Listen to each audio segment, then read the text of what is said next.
Over the past 36 hours, the United States and its partners have launched Operation Epic Fury, one of the largest, most complex, most overwhelming military offensives the world has ever seen. Nobody's seen anything like it.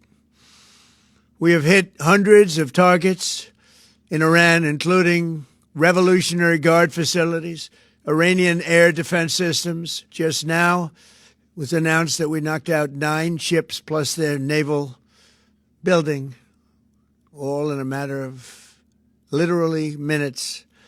Iran's formerly supreme leader, Ayatollah Khamenei, is dead. This wretched and vile man had the blood of hundreds and even thousands of Americans on his hands and was responsible for the slaughter of countless thousands of innocent people all across many countries.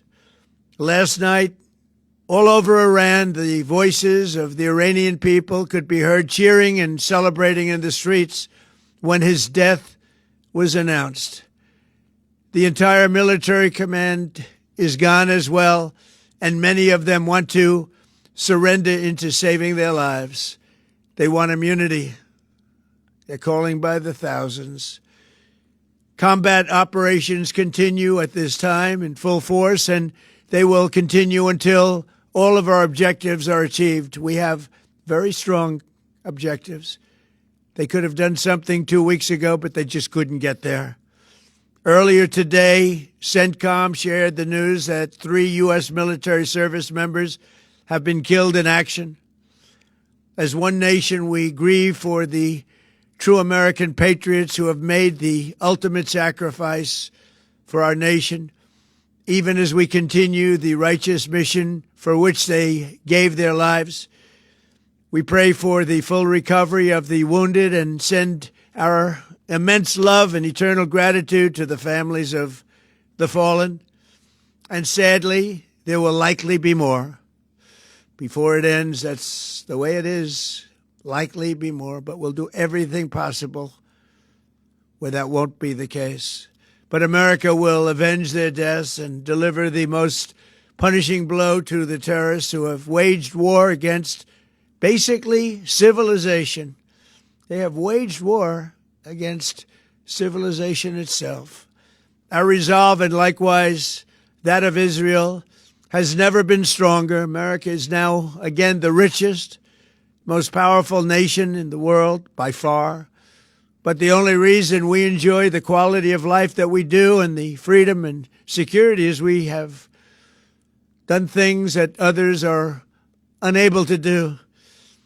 But it's because of warriors who are willing to lay down their lives to do battle with our enemies. And they do battle better than anybody. An Iranian regime armed with long-range missiles and nuclear weapons would be a dire threat to every American.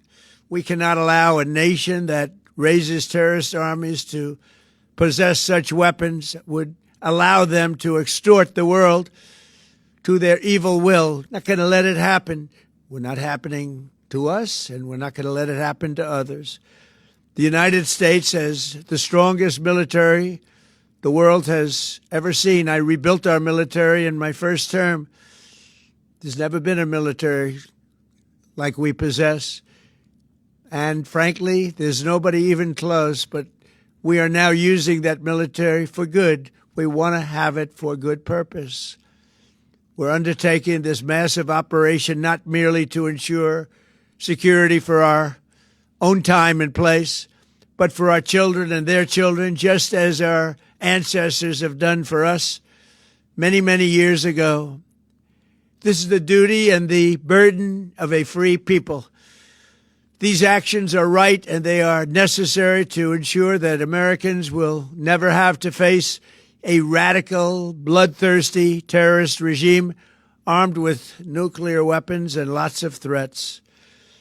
For almost 50 years, these wicked extremists have been attacking the United States while chanting the slogan, "Death to America" or "Death to Israel," or both. They are the world's #1 state sponsor of terror. We are the world's greatest and most powerful nation, so we can do something about what they do. These intolerable threats will not continue any longer. I once again urge the Revolutionary Guard, the Iranian military, police, to lay down your arms and receive full immunity or face certain death. It will be certain death. Won't be pretty. I call upon all Iranian patriots who yearn for freedom to seize this moment, to be brave, be bold, be heroic, and take back your country. America is with you. I made a promise to you, and I fulfilled that promise. The rest will be up to you, but we'll be there to help. Thank you. God bless you to our incredible warriors, and God bless the United States of America. Thank you.